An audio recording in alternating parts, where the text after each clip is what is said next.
அந்த ராஜ்யத்தில் ஒரு திருட்டு நடந்தது.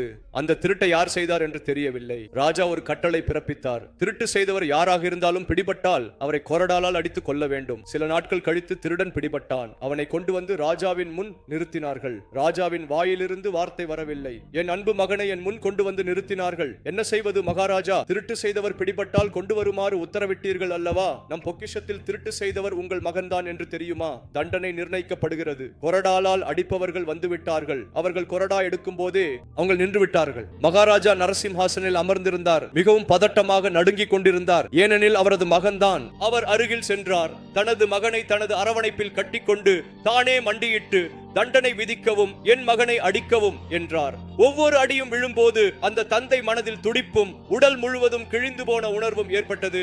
அப்படி கிழிந்து போகும்போது அந்த தந்தை கத்திக் கொண்டிருந்தார், அழுது கொண்டிருந்தார். அந்த குழந்தை திடீரென எழுந்து, நான் தான் அப்பா, கடன் எடுத்தது நான் தான் அப்பா, திருடியது நான் தான் அப்பா, நீங்கள் ஏன் என்னிடத்தில் குச்சி அடிகள் வாங்கி தவிக்கிறீர்கள்? என் கண் முன்னே நான் உயிரோடு இருக்கும் போது என்று சொன்னான். என் மகன் இறந்து போகும்போது நான் பார்த்து கொள்ள முடியுமா? பார்க்க முடியவில்லை மகனே.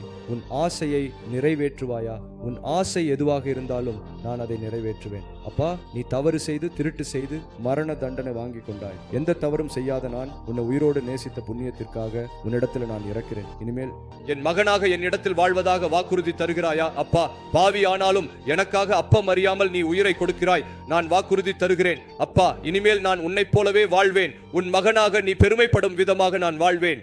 அப்பா, உனக்கு வாக்குறுதி தருகிறேன். மகாராஜா இறக்கும் போது என்ன சொன்னார் தெரியுமா?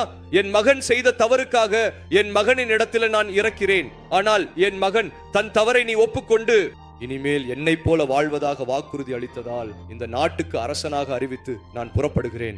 2000 ஆண்டுகளுக்கு முன்பு இயேசு கிறிஸ்துவே இதையே செய்தார். கடவுள் உலகை மிகவும் நேசித்தார். அவ்வளவு நேசித்த கடவுள் உன் கண் முன்னே நீ செய்த பாவமான செயல்களுக்காக நரகத்திற்கு போய் யுக யுகமாக வேதனைப்படுவதை பார்க்க முடியாமல் உலகை ஆளும் கடவுள் உன்னை என்னை காப்பாற்றுவதற்காக தனது சுவர்க்கத்தை விட்டு வந்தார்.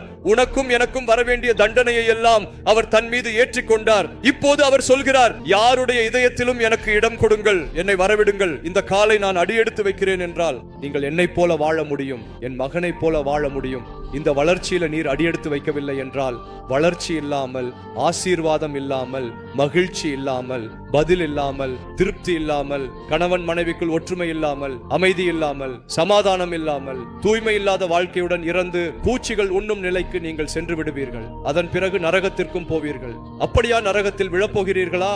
இல்லையெனில் என் அன்பை உணர்ந்து உங்கள் இதயத்தில் எனக்கு இடம் கொடுப்பீர்களா? கடவுள் கேட்கிறார். நீங்கள் உண்மையில் விரும்பினால் லைக் செய்யுங்கள், பலருடன் பகிரவும்.